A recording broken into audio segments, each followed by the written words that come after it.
there is an enormous drive at the energy retailers to improve their processes to become more green. And you can also see that in the new talent that they are hiring, the new talent that is working at the retailers. They really are actively choosing a more green path to really make an impact. Now with the recent energy crisis, a lot of companies went bust. So it's also about making sure that it can work for the long term, and that adds another layer of complexity.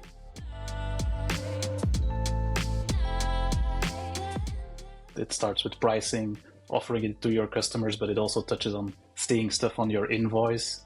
Like that's a whole different department in an energy retailer.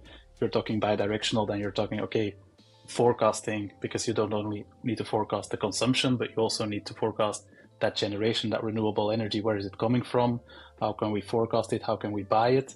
And then again, they're looking at profitability from a retailer point of view. So like, where are they still making their money? So they also need to do the financial analysis on that. And that is so complex to tie all of that together.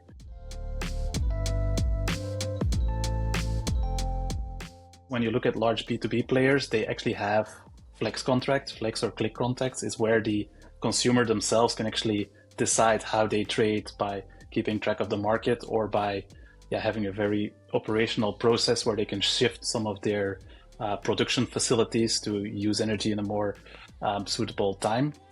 But if you look at on the retailer side, how all of that is handled, it is very customer per customer basis that things are handled. There are specific people assigned to those contracts to also make sure that the billing and everything is right. So that is still a very manual process on the retailer side to offer that flexibility for the large B2Bs, which is of course amazing that they already do that. But if you want to scale that to a B2C or to an SME portfolio, that will require way more automation of all of those processes, way more smart systems to be able to facilitate that, because the manual work that now has to be put into making all of that a reality is just not something that is scalable.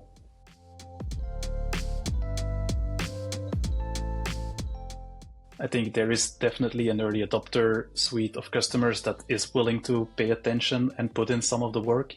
But from talking to retailers also on the B2C side, to get really across the chasm and like make it possible for the larger heap of customers, a lot of it again will need to be automated in a smart way. Like, what you want is you get your invoices, they're always lower than I expect, and if they're higher, I want to know in advance and why. But that's about it. So if we want to make it smarter, if we want to make it more green, if we want to tell you this is how your energy is produced, it's going to really need to be a push from the energy retailer side and really lower that threshold for the consumer to do so.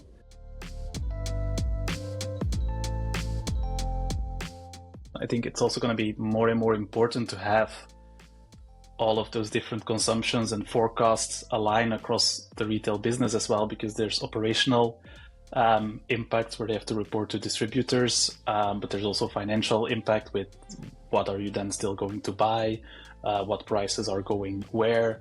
So it's kind of next to, yes, there will be a big leap in what needs to be forecasted, because there's just more assets, more individual or lower level forecasts that are needed to just know what is being produced, what is being consumed.